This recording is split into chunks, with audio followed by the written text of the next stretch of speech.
And now it's time for the most entertaining, unpredictable prediction show on the face of the earth. It's NFL Weekly Predictions, starring Jason Powers, Jay Sizzle, and Steve Champagne. And now to your predictions. Hey, what's happening, guys? Another week of NFL Weekly Precision right here on Cheap Steve Sports. We're glad to have you. What a wild card. It was super wild card weekend. Super. That's so ridiculous. That's what it was called, Super Wild Card Weekend. Weekend. It something else entirely. Well, it used to be just Wild Card Weekend. Now it's Super Wild Card Weekend. What makes it super? The fact that there was one other spot or one extra spot in each league, so we got to see the Bears were in. That made it super? Yeah, I guess so. Unless you're a Bears fan, that didn't make it super, but okay. Well, if I was a Bears fan, I would be outraged. You'd be outraged? Outraged. At what? At the referees. Yeah, that was a pretty. There was a lot of crappy officiating, especially in Saturday's games. I could tell the calls in that. Look, I'm not saying the Bears had a chance against the Saints. Okay, I'm not saying that. Let's just wipe that out.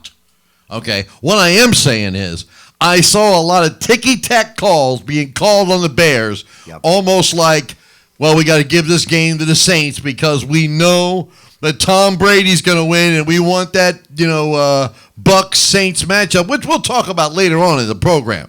But the big thing with the Bears, if you're the Bears, you got great news. There's a couple guys you can now throw off of the team.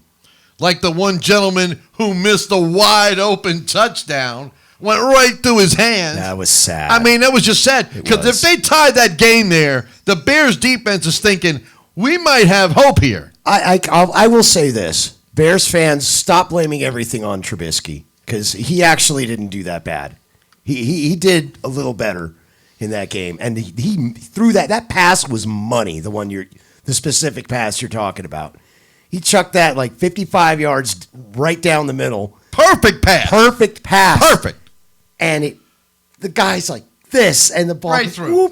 Right through his arms. Right through his arms. I mean, it was like it was just you shouldn't be laughing, Sizzle. I'm laughing at you. That whoop. Can you do that again? Whoop. That was funny. Okay. Whoop. I don't know. You picked the Bears, didn't you? I did. Do it again. You did pick the Bears. I'll do it one time for posterity.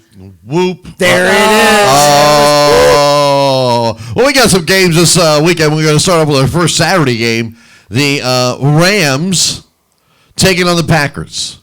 I'll let you go first on this one, or go ahead. Why don't you just go first? Oh, gee, am I going to take the Packers or am I going to take the Rams in this one? Oh, everybody just hang out for that. No, I'm not taking the Rams.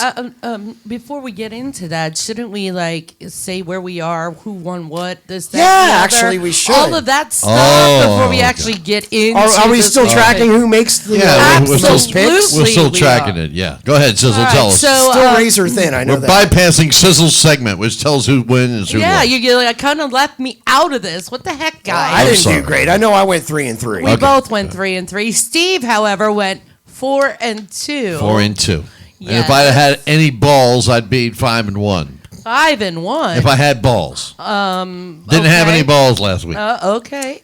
Well, on that note, Jay, you and I are both 163, 80-1, and Steve is 166, 77-1. Yeah. Well, Blind Squirrel finds an acorn every now and then. So there's 3. You found a few of those this year. So I'm 3 games. We're both 3 games back, and there are 4 this week. Right. 3 games back, and there are a total of 7 games left. I don't like my odds, but we'll see what happens. Maybe we'll give 2 points for the winner of the Super Bowl.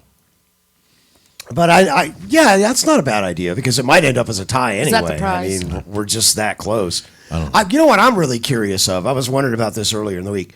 I'm curious to see what happens next season because I find it really hard to believe that all of us were so bunched up in the picks as we were.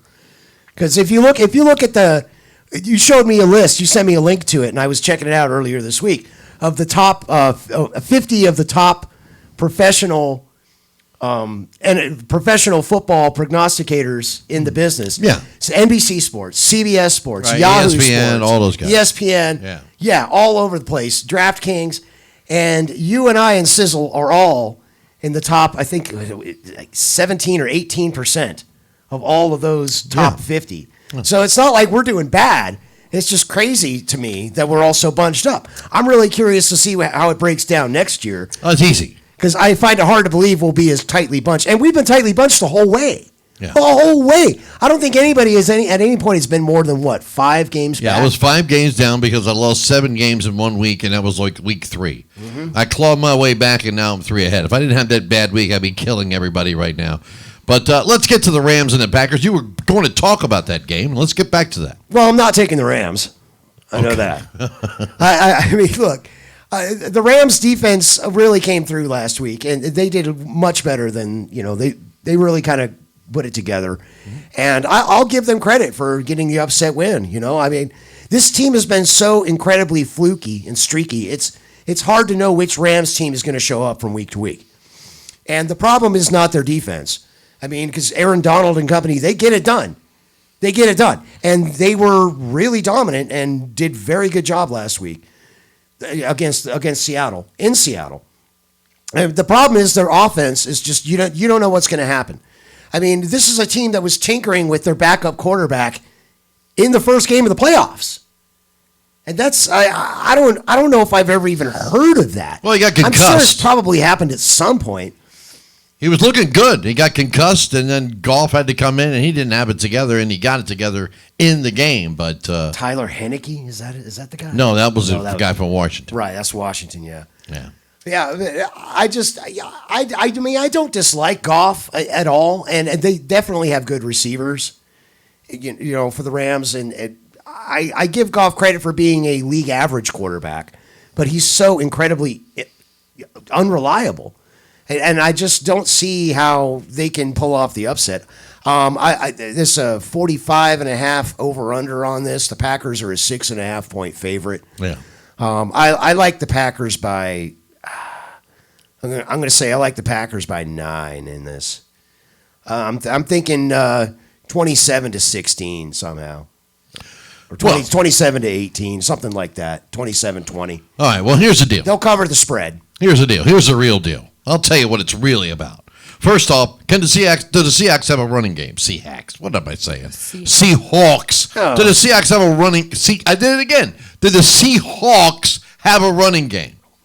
Not really. They have somewhat. They have a semblance of one. We're talking about. I honestly think it would have helped if they would have had Rashad Penny last week, who's missed most of the season. He finally came back in week 16, and unfortunately he was out again. It's going to boil down to this, okay? First off, the Devontae Adams for the Packers will be neutralized by Jalen Ramsey.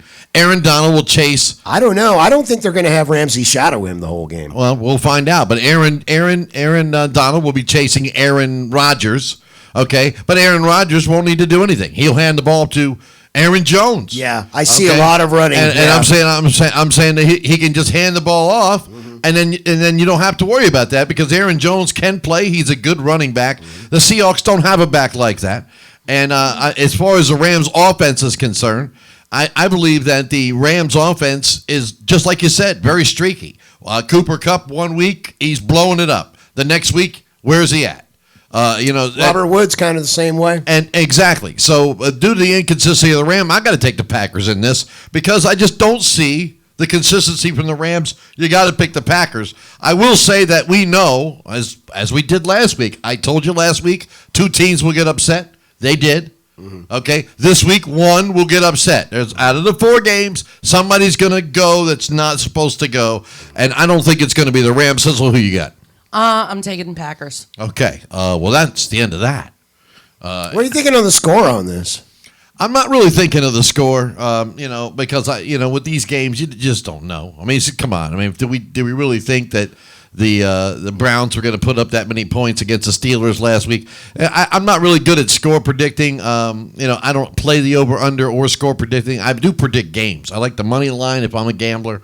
That's what I like to do. Well, I'd stay away from the over/under on this, but I like the Rams, I like the Packers 27-20, I think. Okay. Well, 27-20, I can dig with that score, but Packers will win. We're unanimous on that. We still got 3 games left to go, and I'm going to tell you, you better stay tuned because something is about to go down. We're also want you to like and subscribe. If you like this video, we're going to be doing something really cool next year for all our subscribers out there, and we want you to be a part of that right here at Cheap Seat Sports NFL Weekly Predictions. We'll be right back. Check.